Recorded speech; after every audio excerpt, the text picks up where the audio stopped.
Cet avion survole Madagascar. Il transporte des patients vers l'hôpital où ils recevront enfin les soins dont ils ont besoin. Depuis 1946, la Mission Aviation Fellowship, la MAF, se rend dans les endroits les plus isolés, comme au Sud-Soudan ou en Papouasie-Nouvelle-Guinée, pour apporter de l'aide humanitaire et annoncer l'Évangile aux communautés les plus reculées. Aujourd'hui, la MAF recherche des pilotes missionnaires prêts à partir sur le terrain. Si vous êtes pilote, nous avons besoin de vous. Autrement, vous pouvez aussi soutenir notre mission en faisant un don sur maf-france.org. Merci.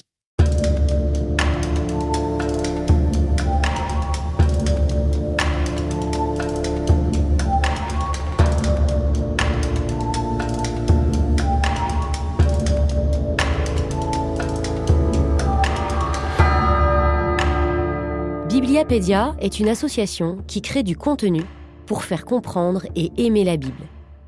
La Bible y est lue, comprise et mémorisée. Elle devient un récit familier, depuis la Genèse jusqu'à l'Apocalypse. Depuis 2 ans, nous concevons un parcours biblique à l'école, du CP à la terminale, parce que nous sommes convaincus que ce livre est le meilleur catéchisme jamais écrit. Vous aussi, vous voulez faire comprendre et aimer la Bible ? Alors devenez donateur via notre page Hello Asso. Merci d'avance pour votre aide précieuse qui nous permettra de développer nos prochains supports. Épisode 21. Jacob se marie. Souvenez-vous, Jacob, après avoir pris par la ruse la bénédiction d'Isaac, fuit la colère de son frère et, sur les conseils de sa mère Rebecca, quitte son pays pour aller à Haran, dans la famille de sa mère, afin de chercher une épouse.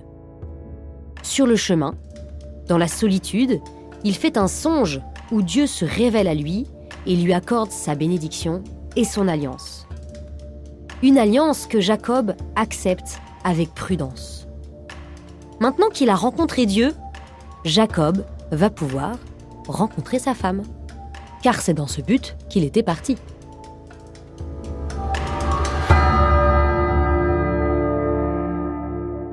Nous sommes au chapitre 29 de la Genèse. Jacob se remit en marche pour le pays des fils de l'Orient. Tout à coup, il aperçut un puits et, près de ce puits, 3 troupeaux de petits bétail. Jacob dit aux gens : « Mes frères, d'où êtes-vous » Ils répondirent : « Nous sommes de Haran. » Il leur dit : « Connaissez-vous Laban, le fils de Nahor » Ils répondirent : « Nous le connaissons. Et voici sa fille Rachel qui arrive avec le petit bétail. » Parce qu'en termes de Bible, rien ne vaut la répétition, voici un rappel sur la généalogie d'Abraham dont descendent tous ces personnages. À Haran, en effet, une partie de la famille d'Abraham est restée, notamment le frère d'Abraham, Nahor, qui avait épousé Milca, sa nièce. Ensemble, ils ont eu 8 enfants, dont Bethuel, et Bethuel aura Laban et Rebecca. Donc en fait, Laban n'est pas directement le fils de Nahor, il est plutôt le petit-fils de Nahor. Je continue la lecture. Jacob parlait encore avec eux quand Rachel arriva avec le petit bétail qui appartenait à son père. Alors Jacob embrassa Rachel et il éclata en sanglots. Ah là là, on touche à ce qu'il y a de plus romantique, je pense, dans la Bible. La Bible insiste rarement sur les sentiments et les émotions. Exceptionnellement ici, elle nous montre le coup de foudre de Jacob pour Rachel. Écoutez la suite. Jacob apprit à Rachel qu'il était le fils de Rebecca. Elle courut en informer son père Laban. Est-ce que cette scène et cette phrase vous rappellent quelque chose ? Un homme qui arrive près d'un puits, il y rencontre une femme, celle-ci court prévenir son père. En effet, c'est l'épisode où Éliézer, le serviteur d'Abraham, envoyé pour trouver une femme pour Isaac, rencontre Rebecca. Si vous avez besoin de vous remettre les choses au clair, courez vite réécouter l'épisode 17 de notre podcast. Dans la Bible, on retrouvera régulièrement des scènes de rencontres auprès d'un puits pour montrer que l'amour entre un homme et une femme est un élément très important qui va permettre au projet de Dieu de réussir. Le puits est le symbole de l'amour, mais aussi de la parole de Dieu qui nous désaltère, et donc est la source de l'amour. Je poursuis la lecture. Or, Laban avait 2 filles. L'aînée s'appelait Léa et la cadette Rachel. Les yeux de Léa étaient délicats, tandis que Rachel avait belle allure et beau visage.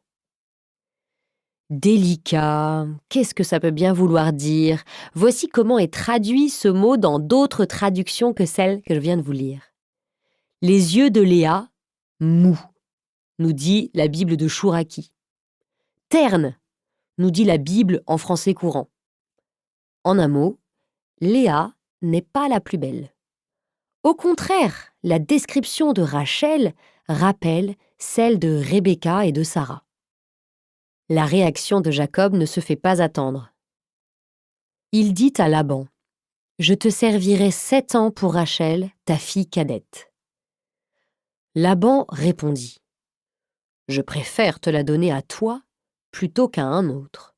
Reste donc chez moi. » Donc pour Rachel, Jacob est prêt à payer un prix énorme, tellement énorme que Laban, qui est pourtant du genre à négocier pour s'enrichir le plus possible, accepte sans discuter. En plus, les commentateurs juifs disent que depuis le début, c'est ce qui était prévu entre les 2 familles.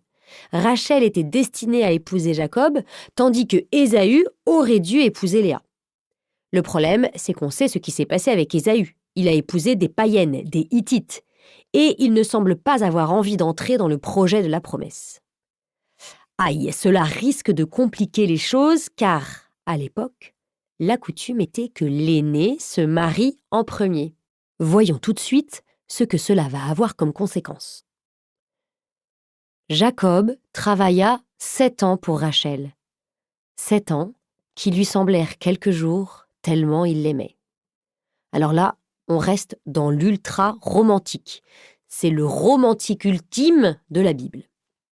Jacob dit alors à Laban, « Donne-moi ma femme, car les jours que je te devais sont accomplis, et je veux m'unir à elle. » Laban rassembla tous les gens de l'endroit et fit un festin.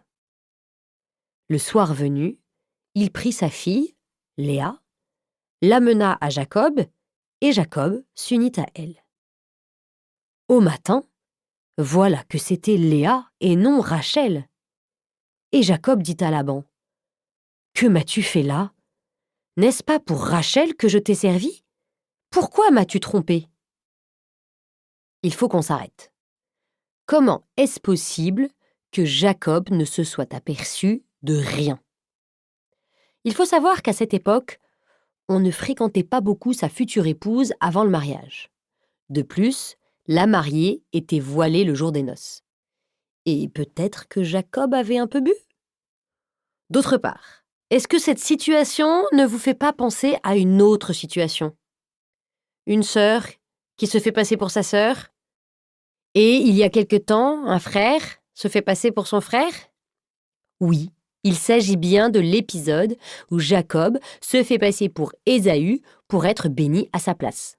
Petit rappel, c'est l'épisode 19 de notre podcast. Là, il arrive à Jacob exactement ce qu'il a fait à son père. C'est le trompeur trompé. On poursuit la lecture. Laban répondit, « Cela ne se fait pas chez nous de marier la cadette avant l'aînée. Achève la semaine de noces de celle-ci, et nous te donnerons aussi celle-là pour le service que tu feras encore chez nous pendant 7 autres années. » Et hop, c'est reparti pour 7 ans. Alors on ne sait pas si on doit rire ou avoir pitié de Jacob. Mais où est Dieu dans cette histoire qui ressemble un peu à une farce quand même? C'est en fait ce qu'on retrouve tout au long de la Bible. Dieu fait avec les imperfections et les défauts des hommes. Son projet est ainsi ralenti. Il fait comme des détours. Par exemple, Abraham a mis 25 ans à comprendre et à accepter qu'il aurait un fils biologique avec Sarah. Ici, c'est comme si Dieu avait un problème de maths à résoudre. C'est Jacob qui doit épouser Rachel, mais pour cela, il faut que Léa soit déjà mariée. Or, Ésaü qui devait l'épouser a décidé de faire autre chose. Trouvez la solution, vous avez 1 heure. Gros problème à résoudre. Eh bien, Dieu est tellement extraordinaire qu'il a réussi à faire quelque chose d'encore mieux que le projet de départ. Rachel et Léa seront les femmes de Jacob. Petite précision. On est d'accord que ce n'est pas idéal d'avoir plusieurs femmes. La polygamie existait à l'époque, mais ce n'est pas pour ça que la Bible l'approuve. Mais Dieu a réussi à donner à Léa une mission encore plus belle que sa mission de départ, puisqu'elle va faire partie de la famille élue. Mieux, elle sera même la mère de Judas, qui est l'ancêtre de Jésus, tout simplement. Cette logique de surabondance, on la retrouve avec Jésus. À Pâques, la liturgie proclame « Bienheureuse faute qui nous a valu un tel sauveur », en parlant du péché originel. Et saint Paul écrit « Là où le péché a abondé, la grâce a surabondé ». Il ne s'agit pas de se réjouir du péché, mais de s'émerveiller de la bonté surabondante de Dieu. Reprenons le cours de notre lecture. La semaine achevée, Laban donna sa fille Rachel à Jacob pour qu'elle devienne sa femme. Jacob aimait Rachel plus que Léa. Il servit donc Laban pendant 7 autres années encore. Jacob aimait Rachel plus que Léa. On peut trouver que ce n'est pas très sympa pour Léa, mais rappelons-nous qu'il a été forcé de l'épouser. Et remarquons au contraire que si Jacob aime Rachel plus que Léa, c'est qu'il aime quand même un peu Léa. D'autre part, nous rencontrons encore une fois une fratrie, même si là ce sont 2 sœurs, et toujours la même difficulté à s'aimer. Mais il y a quand même quelques progrès. Qui était la première fratrie? Que s'était-il passé? C'était Caïn et Abel, et Caïn avait tué Abel. Et ensuite, la deuxième fratrie, que s'était-il passé?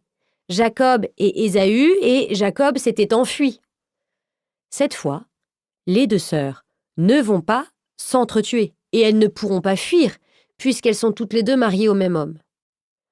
Elles vont réussir à jouer, chacune, un rôle différent et complémentaire à travers leurs enfants, puisque c'est à elles 2, et même à elles 4, vous allez le voir, qu'elles donneront naissance non plus à une personne élue, mais à une famille élue, à une nombreuse descendance. Et c'est cette descendance que nous verrons dans le prochain épisode.